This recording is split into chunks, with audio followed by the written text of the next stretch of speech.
Welcome to the Living Shelter Podcast, where we explore ways to create healthy, energy-efficient, and joyful places to live. I'm your host, Terry Phelan, a Pacific Northwest native and an architect with over 30 years' experience designing with a focus on sustainable options.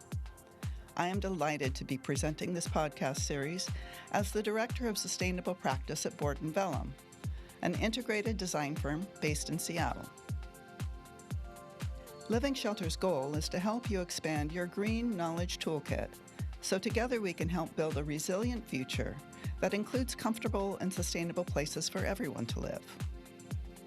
Our guests share their years of experience in one or more of the many facets of the green and natural building industries, with topics like material choices for health and wellness, energy efficiency and carbon reduction, regenerative site design, waterway health, and other big picture ideas from thought leaders we think you'll find inspiring. In this episode of the Living Shelter podcast, we're going to take a virtual walk in the woods to explore timber resources and their role in creating a sustainable future.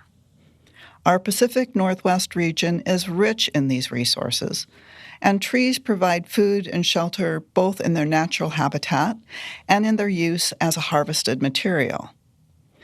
As carbon sequestration has become a hot topic, trees are being touted as a carbon storage solution, and in some applications, even a replacement for steel and concrete. You see, when wood is milled and laminated with the grain running in opposite directions on each layer, it becomes very strong while keeping its natural appearance and warmth. Cross-laminated or mass timber is a term given to this material. It is either glue or dowel laminated into huge blocks and then cut into beams, columns, and slabs for use as structural frames and even floors and walls. I'm excited to introduce my friend and guest today, Rachael Jamison. She's a sustainability and climate change professional, currently the VP of Markets and Sustainability at the American Woods Council. She's also an avid runner, hobby farmer, and jewelry smith, working with stones and silver. Hi, Rachael, and welcome to the program. Hi, Terry. It is so good to be here. Thank you for having me. Now, you and I met when we were both on the board of the Northwest Eco Building Guild, and you were the Green Building Program Manager at the Washington Department of Ecology. That was about 15 years ago. How far do you think we've come in this industry since then? Well, I'm going to start with the answer everyone hates. I think we've come a long way and not nearly far enough. We've seen some really significant strides in energy codes. A lot of what we were talking about back then is now in energy code and is the law of the land. So we've seen the institutionalization of a lot of the efficiency efforts that we really worked hard on 15 years ago. It seems like 2 days ago. That being said, back then we were working, I remember a lot of work with University of Washington's Climate Impacts Group, and they were running models. If we don't do this by this date in 2020, remember that was the year we were always aiming for, 2020, yeah.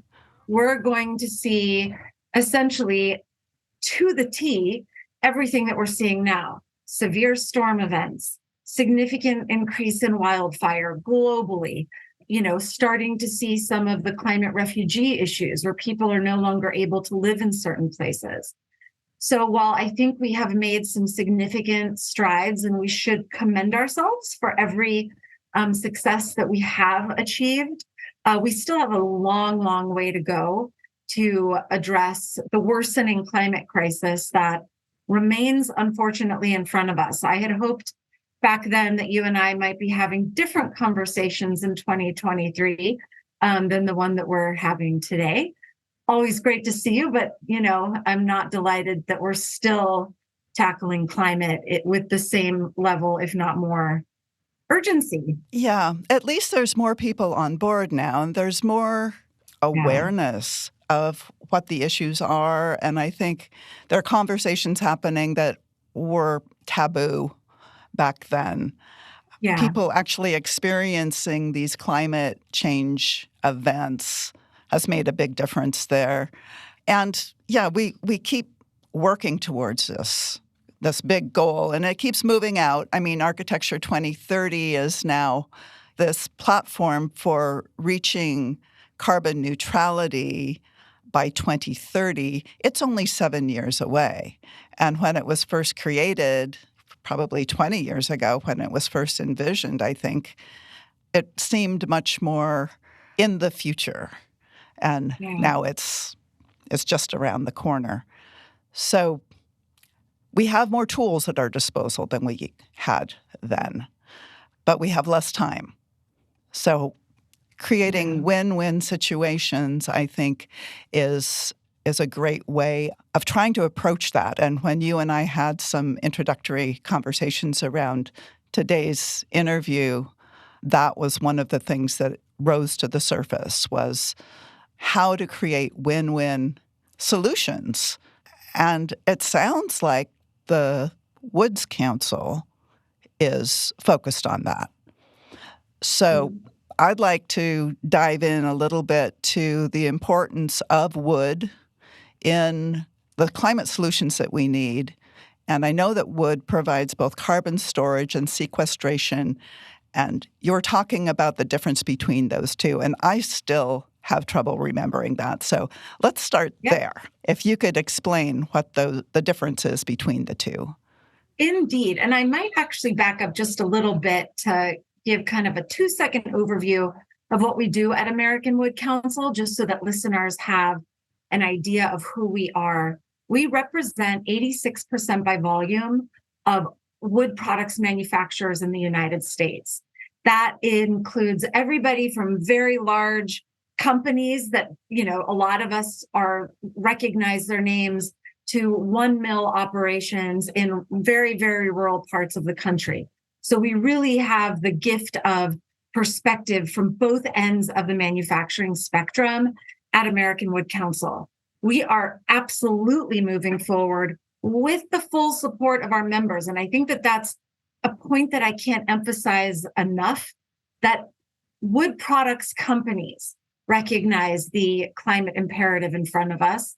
And they recognize that their work is in many ways a key, one of the many keys that will be needed to unlock solutions for the future. So when we talk about wood products and climate, there are several ways that we at American Wood Council and the industry at large really think about it. One is forests. Forests, as we all know, are the lungs of the world. When we think about wood products, we're not talking about wood that comes from all forests. So I think that that's a nuance that folks don't necessarily understand. There are working forests, which mean forests that are managed for the production of wood. So when I'm talking for the rest of our conversation about, let's talk about how the impacts of wood products in a building, I'm talking about wood products that come from working forests in the US. I'm not talking about wood that comes from national parks, lands and conservation, all of the places that I hold near and dear to my own spirit that we don't harvest wood from. I'm talking working forests. So there is the aspect that working forests and forests writ large, again, provide us all with places and spaces that are beautiful, that are important, I think, from the biophilic standpoint for the human spirit, and that provide us with little things like clean water, clean air. Little things. Little things, stuff that we kind of take for granted, but that we can really drive back to sustainably managed forests in the US. Wood, as it grows, sequesters carbon. So that is carbon that is emitted into the atmosphere through all of the different ways that carbon is emitted through the atmosphere. We all talk about coal a lot, so I'm going to use it as the example. When coal is burned for energy, it emits carbon dioxide into the atmosphere. Trees, as they grow, sequester, pull that carbon that was emitted by coal into their own flesh. And it's the carbon that essentially, the carbon sequestration, the carbon that the tree pulls from the atmosphere actively and packs on through the rings that we all know. That's how a tree essentially grows girth and height, is by pulling that carbon out. So when folks talk about, let's talk about innovative things that we can do to pull carbon out of the atmosphere, I always chuckle a little because I'm like, well, gosh, trees have been doing that since before we were here. It's their job. And it's how they grow, by pulling that carbon out of the atmosphere. Once it's been pulled in the atmosphere, that carbon then is stored in the body of the tree, in the wood. When that wood is harvested, when that tree is harvested, that carbon remains stored for as long as that wood product is alive. So, I have a love of vintage. I have a lot of vintage wood stuff from the 50s. That's, carbon in wood products that's been stored now, gulp, for, roughly 75 years. Think about some of the old buildings. All of that was carbon that was pulled out of the atmosphere and then put in the bank that is essentially a building, a carbon bank. So sequestration is the action, the verb of pulling carbon out of the atmosphere. And after it's been actively pulled, then it's stored in the wood product. So trees that are growing in, say, the first 20 years of their life actually pull more carbon from the air than older trees, I think. Isn't that true? Absolutely. So what I tell folks, and again, I say this with, I do not want to see harvest, and there are no plans for harvest in national parks, for example. But from the standpoint of carbon performance, Mount Rainier did most of its work a long, long time ago. And from the standpoint of addressing climate today, it's not the best performer. When you look at who, as if these forests are entities, which forests are the most kind of the workhorses for climate now, it's the working forest, because you're essentially saying grow, grow, grow, fast, fast, fast, at the point of diminishing return from the standpoint of carbon sequestration, which also happens to equal the point of diminishing return for growth. Mm-hmm. So funny little math there. The trees are harvested, the wood is then stored, and more trees are planted. And in the US, the data says we're actually growing our forest stocks. So our forest stocks have been increasing per USDA FIA data over the last 60 years. I can only speak to what's going on in the US. None of us want to see deforestation, and there are deforestation activities happening in other parts of the world. But in the US, our forest stocks are actually increasing through reforestation efforts and more active management. So from a carbon standpoint, the best performer is that working forest, because it's grow fast, get big, go get stored in a wood product, and then we're going to plant more so you can pull more out of the atmosphere. It's pretty elegant and pretty simple. Yeah. And again, that win-win, the idea of being as active in the carbon storage as possible and providing material that's in demand. Yeah. And I mean, the building industry is going to continue using wood products as are, furniture industries and many other places that wood is used.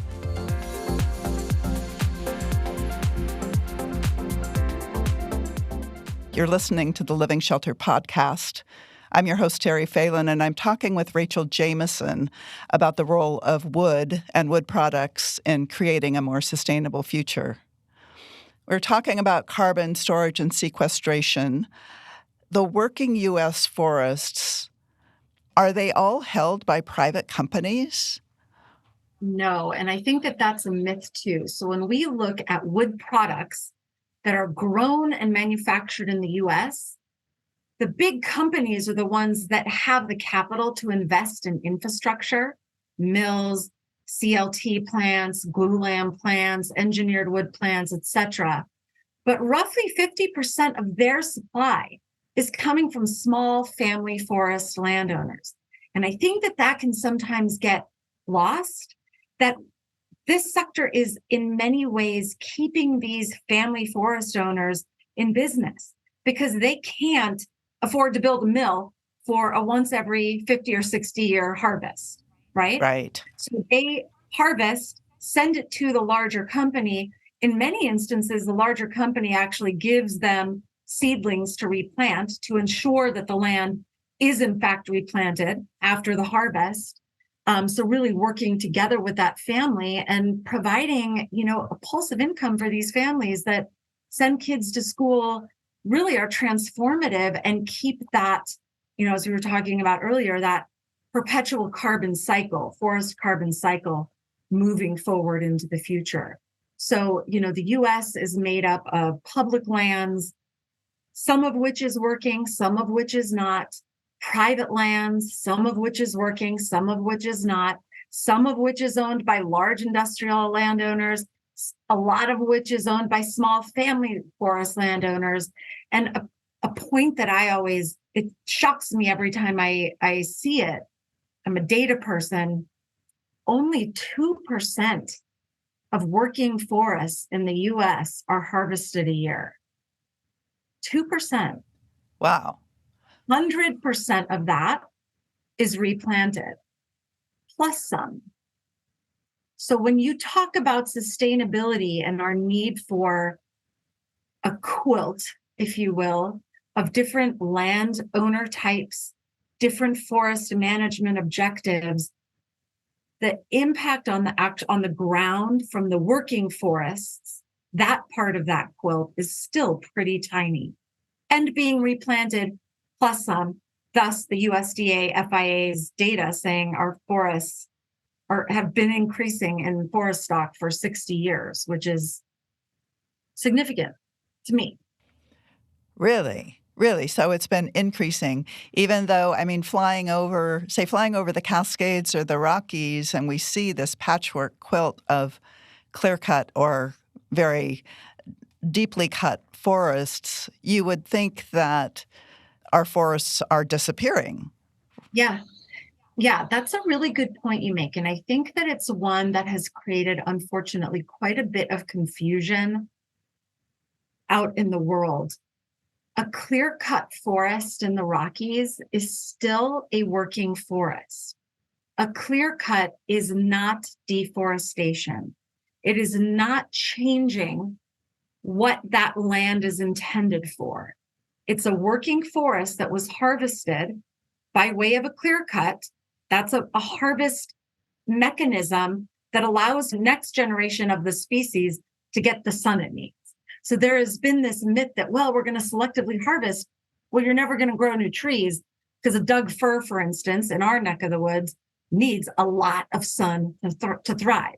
So the way that you're going to get a Doug fir forest, get a volume of wood, and then a new Doug fir forest to grow is through a clear cut. A clear cut isn't deforestation. And so when you fly over and see clear cuts in the US, those forests are being replanted and the next generation of trees is growing. And as they are growing, they're sequestering carbon because that's how they grow. Right. There's the other lives that depend on that, the wildlife. Absolutely. And that's another conversation that is, it's part of sustainability too, is keeping our species from disappearing.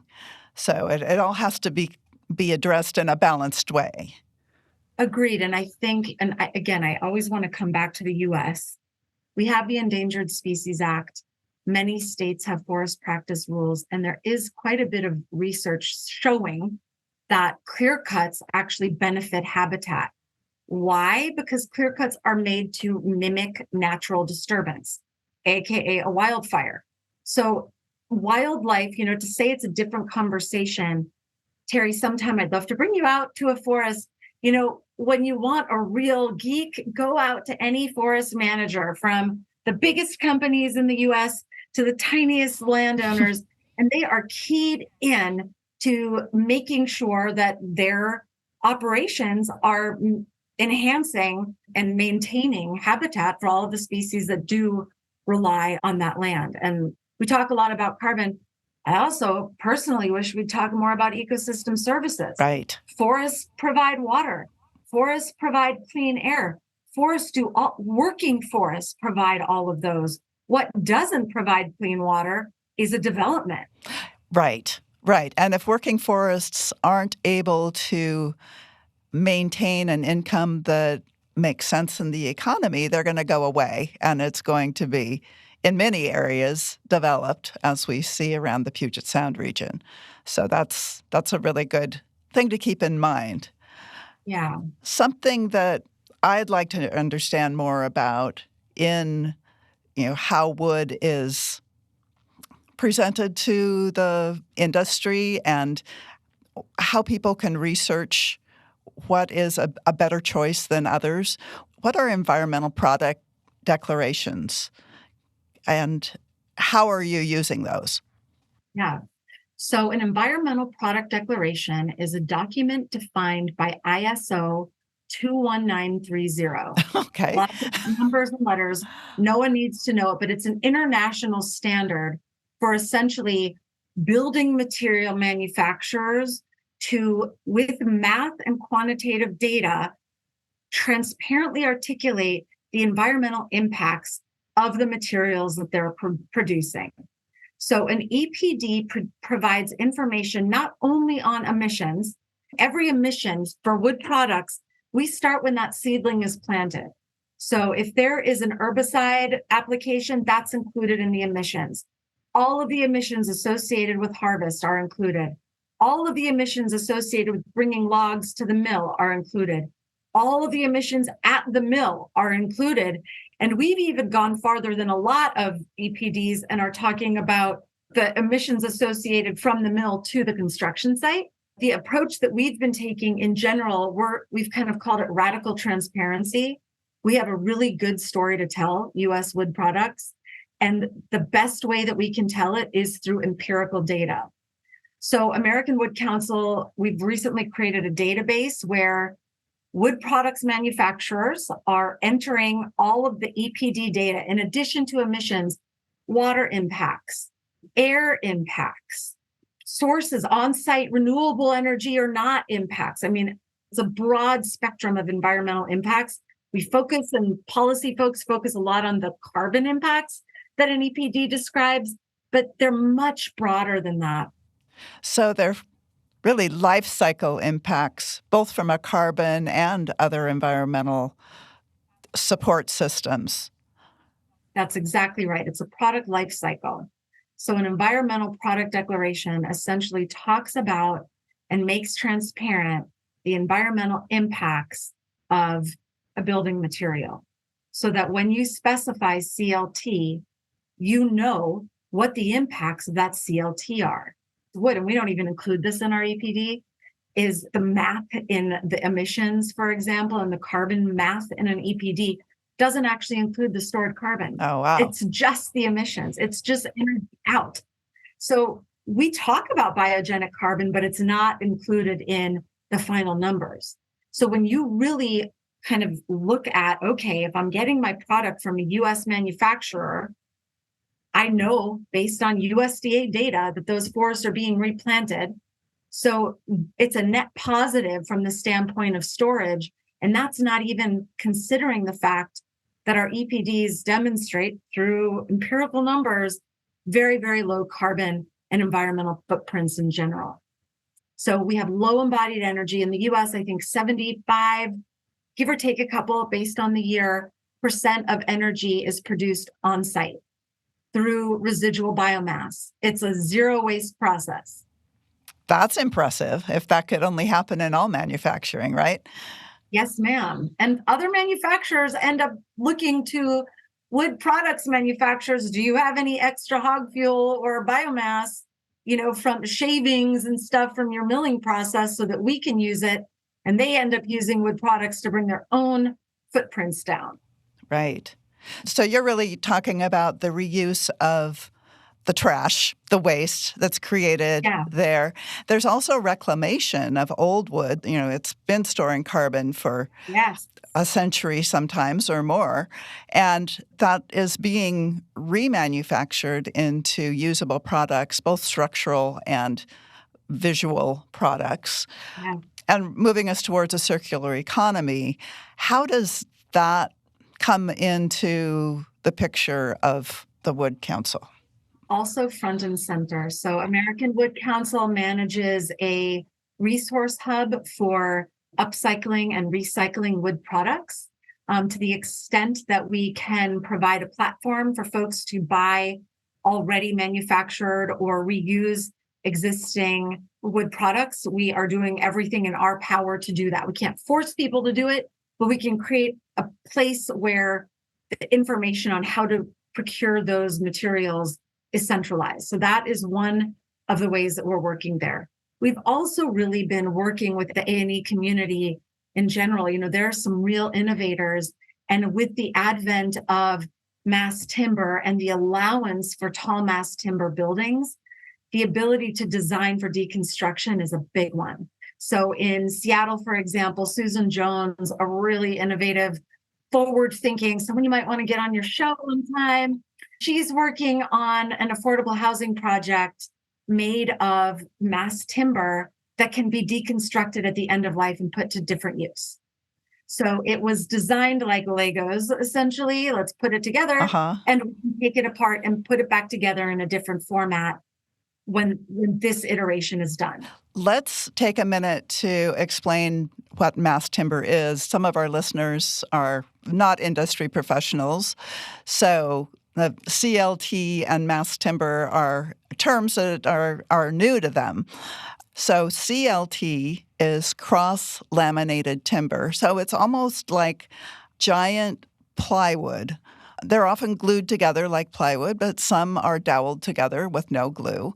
So it's taking smaller pieces of wood and creating large timbers that can be used in structural systems and actually replace a lot of much higher embodied material, such as concrete for, columns and beams.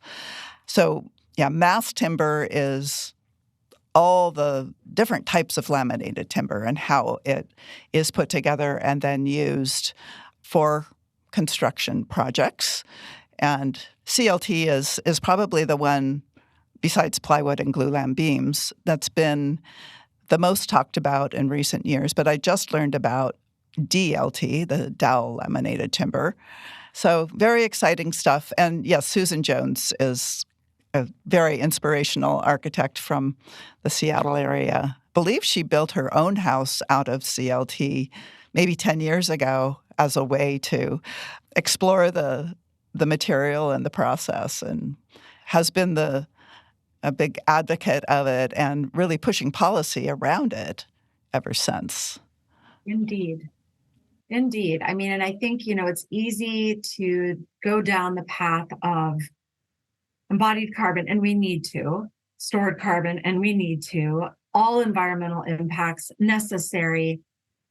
And what mass timber is providing that I am particularly, smitten with, for lack of a better word, is the biophilic attributes. There is empirical research coming out, peer-reviewed, of universities and think tanks, that is showing that folks who work in buildings where wood is exposed, folks who live in buildings where work is exposed, as you think about affordable housing, if kids can see wood, higher test scores, lower absenteeism, and greater senses of overall well-being, to name just three. So in addition to low embodied carbon, you're creating spaces that are, innately healing and innately human and necessary for human beings. Yeah, I love that. And that really leads into another question that I've got, and that is how women in the industry are bringing this healing energy into the construction and creation of buildings, and the expanding role of women in the timber industry. And I know that you spoke to this at a conference recently, and it really caught my eye on how the energies of healing apply to wood products and wood in general, how all the different elements come together. and that how women are the forefront of making this visible. Yeah. Well, this last year, October of 2022, the inaugural Women's Forest Congress was held in Minneapolis. It brought together over 400 women working in different aspects of the sector, from NGOs to large corporations to associations like mine to forest landowners and women who are managing their forests. And to say it was I'm getting goosebumps talking about it. To say it was a profound experience is just an understatement. You know, we have large companies with women who are leading the sustainability effort. We had workshops on how to use chainsaws, which is just awesome to me. And I think that as we look to the future of forestry, and I think this actually applies to a lot of men in the sector too, Yeah. we're seeing that our sector holistically is sort of the heart and soul, or should be, of the greater healing of the planet, can be a part of healing communities through healthier buildings. And, you know, to have a congress of folks, of women come together with that same intent and spirit was just powerful. You know, we spent some time really learning about the Native communities in the Minneapolis area, which was eye-opening for me. I'm embarrassed to say, you know, I know some about the Native cultures in our neighborhood, but, you know, a lot still left to learn. And so there was a real emphasis there, and an emphasis on not just women, but on diversity in women. There is a tremendous nonprofit in the South. You know, when slavery ended, African-American folks were often given land, and, you know, how to keep what is left of that land in the hands of generations and generations and generations and generations down of the folks of those families. And so there's a woman who is the executive director of the Black Family Land Trust, I believe it's called, and I can get a better reference. But it was remarkable to hear, you know, the stories of the land and how our sector, there are few people who are not touched by our sector. And it's a huge responsibility, and it's also really inspiring. Yeah. Well, and diversity and representation is so important. And I'd like to back up for just a second. I'm talking about women in the industry, but it's really the female energy in the industry, because we have a diverse representation of that female energy in both men and women. And in, like you said, the Native peoples and the Black communities, and really being able to build bridges across these different communities is one of the things that diversification allows. It creates those places that people can find in common to be able to work together. Yes, Terry. Choir. I couldn't have said it better myself. And I think, you know, that's an important point. I work with a lot of really, really good men who are as interested in biophilia, who are as interested and committed to climate change, who are as interested and committed to making sure that what we're doing is being done in a way that is mathematically robust and accurate. Honest is how, you know, another way of putting it. Yeah. I feel lucky every single day that I get to work in this sector. You know, I see what's going on the ground, and I have yet to meet a person, be it a mill worker, someone out planting seeds, or someone out harvesting trees, that isn't committed to the sector. I always say you don't end up here by accident. You end up here because you love nature. And there is something about forests and about trees and about wilderness that puts your soul at ease. Mm-hmm. And so it's a whole sector of folks that, for me, are very kindred, men and women, increasing numbers of people of color. Hopefully that continues.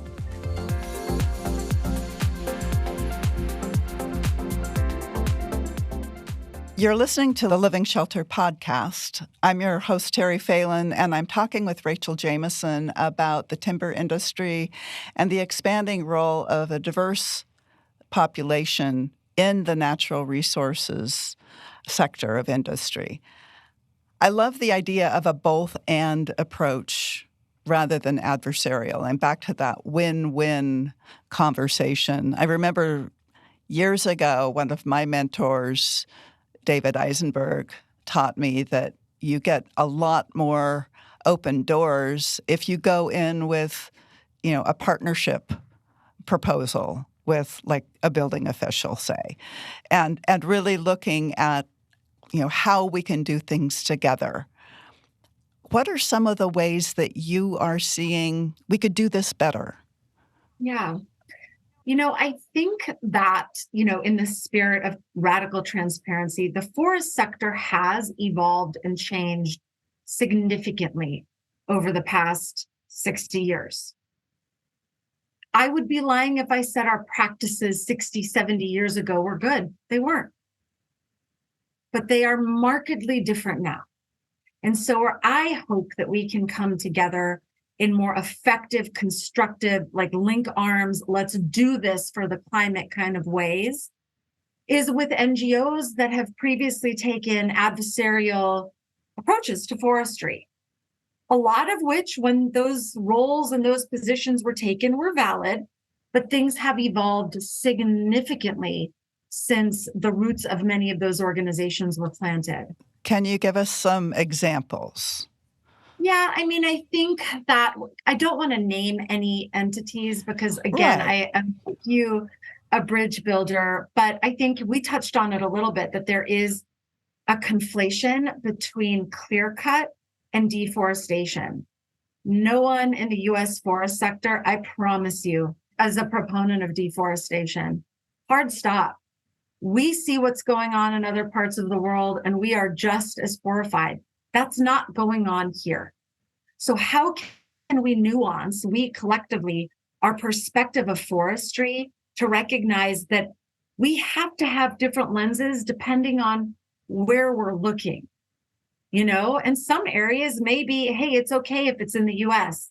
Hey, if it's in a different country or over here, we may need to take a different approach because they don't have a Clean Air Act, a Clean Water Act, an Endangered Species Act, forest practice rules, et cetera, et cetera, et cetera, et cetera.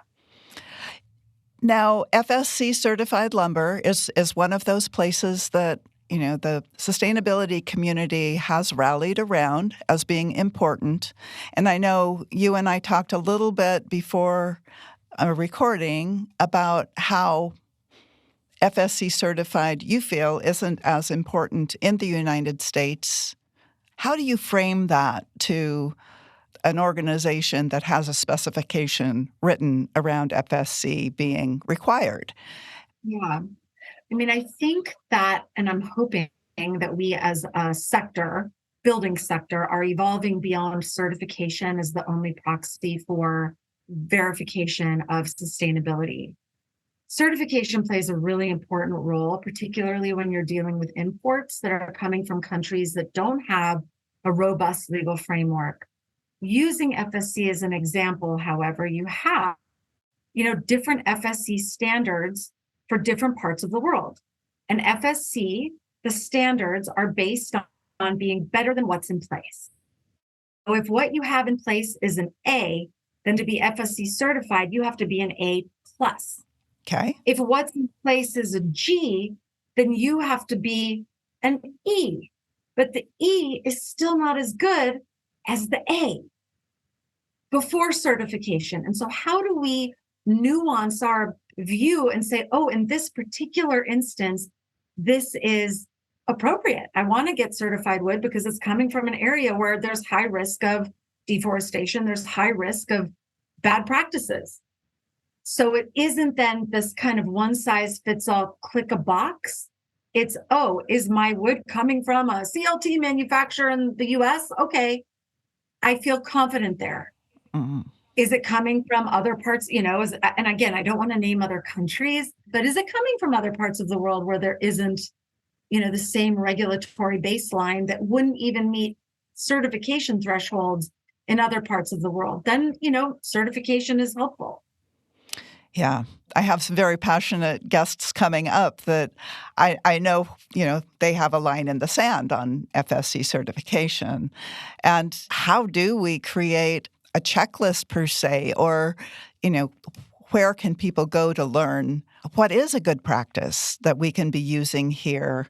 What are our best choices here, knowing that we have these different regions that have different laws around growing practices? Yeah. I would suggest, I think that hard conversations actually make me excited because it's through hard conversations that we actually get to the bridges. And I think that there has been so much kind of shooting arrows over the bow at folks instead of let's all sit down. Maybe it's a panel discussion. And we say, let's sit down and let's have that really honest, transparent conversation, because again, even in places in the US, there are regional differences for sure. But I don't care where in the US you are, you will comply with the Endangered Species Act. Hard stop. Not all countries have endangered species acts. And when you look at endangered species, it's not about the animal, it's about maintaining habitat, i.e., a landscape where that particular species can thrive. So it isn't just don't cut where that one thing is, it's land dedicated to maintaining. So Right. I would love a conversation and to find where we could build bridges. That would be a gift. It really would. It really would. I'd relish being part of that, and, whether moderating or being, just in the audience, because Yeah. I know enough to bring the topic up, but I don't know enough to argue the points on either side. Yeah. So, Well, I think that everybody right now, as we look to the constrained climate ahead of us, unfortunately, we all need to be willing to change our minds, myself included. We all need to be willing to nuance our perspectives on all sorts of things, because that's a real critical thinker versus kind of an ideological or an ideologue, right? mhm. Here for the idea versus I'm actually here to make a positive impact on the planet. Yeah. So we're going to have to all evolve. We're going to have to all change, and we're going to all have to say and see things in ways that we may not have 20 years ago. Yeah. Yeah, and it can be a bit uncomfortable for people. I mean, Absolutely. they get their system set up. They have all their ideas kind of in a row, and they know how to pluck those out and present Yeah. them. But yeah, I mean, science changes. The research shows new things as more research is done. And yeah, being open, I think, is such an important aspect. We avoid that discomfort at all costs in our culture. But, you mentioned earlier, I'm a runner, and I can tell you, mile 24 in a marathon is never comfortable. But it's through that discomfort, in my mind, that we grow and that we actually come to deeper recognition and realization of what we're capable of, as opposed to saying, I'll never run more than 3 miles, because after that, it gets Yeah. uncomfortable. What a great thought. Bringing up, your some of your personal hobbies, I have to say that, you've been an inspiration to me for a long time. I love your artwork, your jewelry making. What inspires you? I mean, I'm sure nature inspires you, but what do you do to stay inspired? I spend as much time in the company of trees as I possibly can. Mm, And I say that with earnestness. Wildflowers at Mount Rainier in August, yeah, the waterfalls in the North Cascades.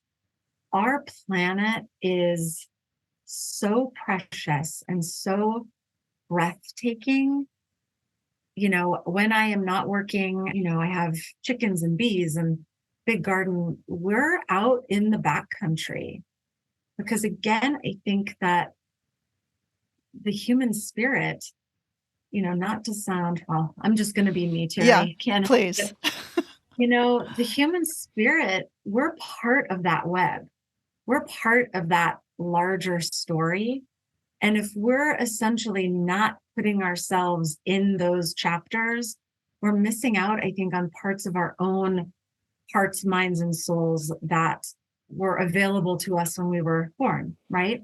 So what inspires me, it's really simple. It is time outside in nature. I love it. I went snowshoeing last weekend in the Gifford Pinchot with some girlfriends, and it's just to take in those moments of pause where the sun is coming through the trees and you can just kind of, like my cat, find the sunspot and just, soak it up. It's so human and so necessary. And it is definitely a position of privilege. And I recognize that I can go and be in those places. Yeah. Love it. I love it. Thank you for sharing. Another question. With climate change affecting so many elements of nature that we rely on for life, we all have things that we can do. Mm-hmm. Is there something, one or two things you might suggest people do to become more resilient around these changes they can make? What are changes that people can make? One is very practical as we're seeing, wildfires decimate communities. Armor your home, no trees right up on your house. Make sure that you have safe space so that, if you are in one of those areas, your space is protected to the greatest extent it can be. And the other one is a little less, but I think, there is a low level of stress that we're all feeling.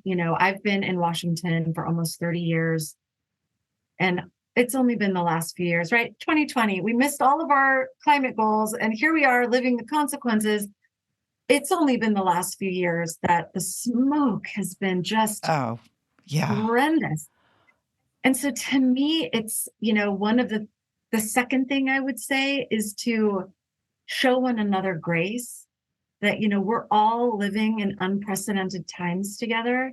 And we're all, whether we admit it, whether it's conscious or not, are under a particular amount of stress most seasons, right? Oh my gosh, the floods are coming. Oh my gosh, the fires, what's happening, the storms. Right. How can we extend kindness as often as we can, as deeply and as, intentionally as we can to one another? I think, we get as a culture kind of caught up in the to-do list, and I'm guilty of that, or the math list, also guilty.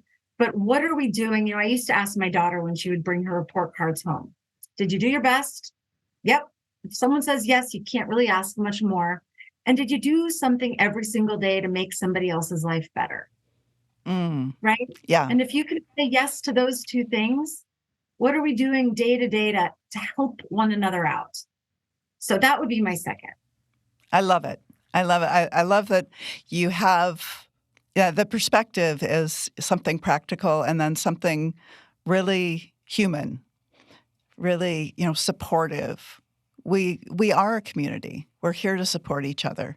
And really the only way we're going to find our way to the other side of this is with each other. So Yep. I love that. I'd like to give you an opportunity to tell people where they can find more information, websites, whatever you'd like to share here. So I would say go to www.awc.org, and you can learn all about what we're doing at American Wood Council. There's a whole page on sustainability. We're going to be launching a fiber sourcing website here in the next couple of months, which I'm really excited about, as well as access to all of our EPDs. If you look up, and you had it, I wonder if you could put it in show notes, Terry. There's a great visualization. Yeah, the forest carbon dataviz.org. Dataviz.org. Yes. Yeah, it is full of research studies, facts, data coming from universities, coming from folks that aren't, companies, but that are really neutral third-party research organizations, that in pictures and story with all of the other data and reports, if that is your jam, tells the story of forestry and wood products in the U.S. It's compelling and eye-opening. Great. Thank you so much. And, it's been such a pleasure having you here today and catching up with you a little bit and hearing your perspective on things. I really appreciate your time and what you're doing in the community. Terry, it's such a treat. I always feel so lucky when our paths cross. So thank you for the opportunity. That was Rachael Jamison of the American Wood Council, helping us understand how the timber industry is working towards win-win carbon solutions. I also want to thank everyone listening in and hope you'll tune in again for more great content and inspirational guests from the world of sustainable design. The Living Shelter podcast is a project of Board and Bellum, a multidisciplinary design firm practicing architecture, interior design, and landscape architecture for residential, commercial, and civic projects. From our studio in Seattle, I'm your host, Terry Phelan. Take care, and we'll talk again soon.